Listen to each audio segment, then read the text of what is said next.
Modern-day activists are hitting new levels of absurdity. Jacob, you have 6 children? Do you not care about their future? Do you not care about them being able to feed themselves? It's always the gaslighting and the blaming the interviewers when they run out of logical arguments. They'd even go as far as making some bizarre analogies. When lions walk up and greet each other, they sniff each other's ass. When I came in this room, you did not kneel down and sniff my ass. That's why today we're covering some of the most outrageous interviews featuring vegan and climate activists. So buckle up because you're in for a treat. And I wonder why you think it's incompatible to help people with the cost of living crisis and to switch to renewables, which are 9 times cheaper than fossil fuels. Can you name me one of your viewers who is suffering the consequences of the cost of living crisis, who doesn't want their energy bills to be 9 times cheaper right now?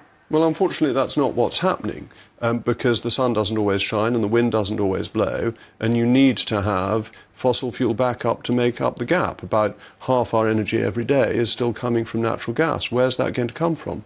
Well, why aren't we implementing renewable technology? The largest solar farm in the UK was built in 6 weeks. But it's not it takes up to 28 years for any oil to come out of the ground in the North Sea. But it's not going to produce any energy at night. That's the problem with renewables, is that they don't provide the base load that you need. For a bit of context, this interview was around 2 years ago, and this young lady basically became famous for being a spokesperson for Just Stop Oil and throwing soup at Van Gogh's Sunflowers painting back in October 2022, which was on display at the National Gallery in central London. Now, the gentleman interviewing her is Jacob Rees-Mogg, who at one point was the Secretary of State for Business, Energy, and Industrial Strategy, and he kept exposing Phoebe's arguments as the interview went on. We already have the capacity to provide so much of our energy from renewables without any technology needed for storage solutions. But where is this coming from? Because when the wind doesn't blow, when we had really cold days, we were reliant on importing from the EU on coal and on gas. How are we going to replace that in the short term? Quite frankly, I'm not a scientist. What I am doing is listening to what all the experts are saying. We're living in this insane world where the experts aren't being listened to. Because we can't do it tomorrow. What are we going to do in terms of transport? That we still need petrol for cars and we need diesel for lorries. How are we going to get goods into supermarkets without this? Jacob, you have 6 children? Do you not care about their future? Do you not care about them being able to feed themselves, But Paul? if you took out fossil fuels tomorrow, you would simply not have the productivity of agriculture you need to feed 8 or 9 billion people, and that would be tomorrow. Throughout the interview, it felt like this activist was more interested in reciting her talking points than actually engaging with what Jacob was saying. She didn't pause to consider his responses for even 1 second. What made it even more bizarre is that she openly admitted she wasn't a scientist or an expert in the field, yet she was calling for drastic changes that would impact millions of lives. Take Germany, for example. They tried to follow the same approach that she was advocating. When they realized how unreliable green energy sources were, especially during peak demand, they had no choice but to return to coal just to keep their power grids running. It's kind of funny, isn't it?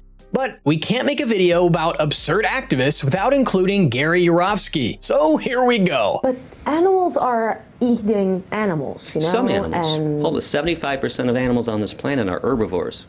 But it's part of our circle of life. No, it's the circle of It's torture like and death. When you see a lion eating a zebra, Okay. and you're. But I you're notice saying, you okay, have this clothes is- on. And I notice that you have a cell phone and you have a computer. It is unfair to pick one thing that lions do that you want to mimic when you don't want to mimic anything else they do. When lions walk up and greet each other, they sniff each other's ass. When I came in this room, you did not kneel down and sniff my ass.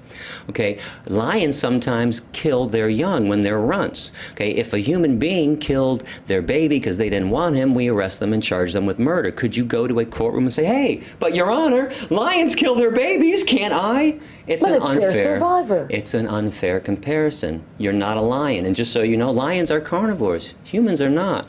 We are herbivores, 100% up and down. Wrong. Humans are omnivores, which means our bodies are built to handle both plant and animal-based foods. But let's humor Gary's analogy and flip it around. Let's imagine lions suddenly started wearing clothes. They're chatting on their cell phones. Do you really think that they'd switch to tofu salads or oat milk lattes? Of course not. They'd still want a grilled, juicy steak. Maybe it'd be a zebra. maybe something else, but the point stands. Simply put, steak is just tasty, and no amount of emotional appeals or far-fetched comparisons is going to change that. But he also went as far as comparing vegan activism to far more serious movements, saying this: What is your main purpose? Because most of the world won't become vegan. It depends on which day you ask me. The world, injustice can't live forever. The world will become vegan one day. Do you really believe that? Just like every woman on this planet will one day have their equality with men. Just like one day all oppression will fall by the wayside. Injustice doesn't live forever.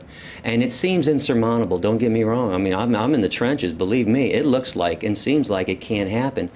But remember, it took 400 years to convince white people in America not to own black people. You can see why this is taking so long. Yeah, that's right. After comparing humans to animals, he took it a step further and tried to liken veganism to the civil rights movement and feminism. You honestly can't make this stuff up. Now, Gary isn't some random internet commentator. He's one of the original faces of modern vegan activism. Back in the day, he went on countless talk shows and debates, always pushing that same message. But nothing comes close to the moment he appeared on Israeli television. He was seated right next to the country's Minister of Education, right after he had been banned from giving school lectures to children. The interview quickly turned heated and became one of his most controversial appearances ever. One of the fears of the Ministry of Education is the way that you choose to provoke your agenda, I think. And in schools, they might think that it's inappropriate. What do you think? Well, first of all, I'm here to speak on behalf of the most oppressed, most abused, most murdered group of beings that has ever existed, the animals.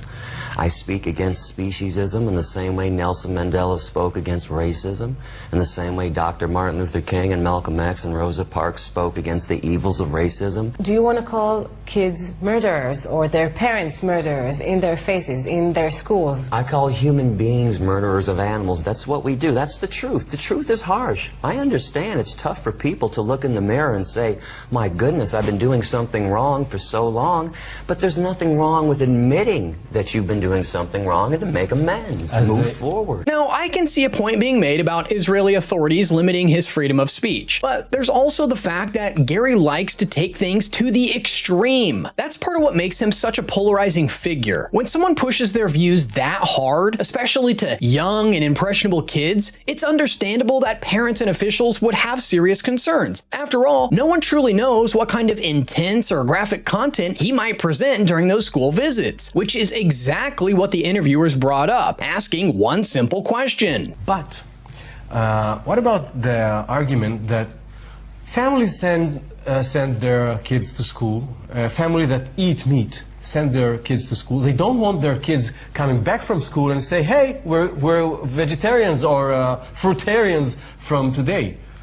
What's wrong with somebody choosing to be compassionate, choosing to be good to the environment, so children don't have to starve to death around the world while we're feeding 50% of the world's crops to 60 billion land animals in the meat, dairy, and egg industries? What's wrong with somebody choosing to be healthy? I can't believe the school systems are opposed to ethics, healthy living, and environmentalism. Maybe the kids can teach their parents something for a change, because parents don't know everything. And I'm tired of everybody thinking mommy and daddy know how the world works.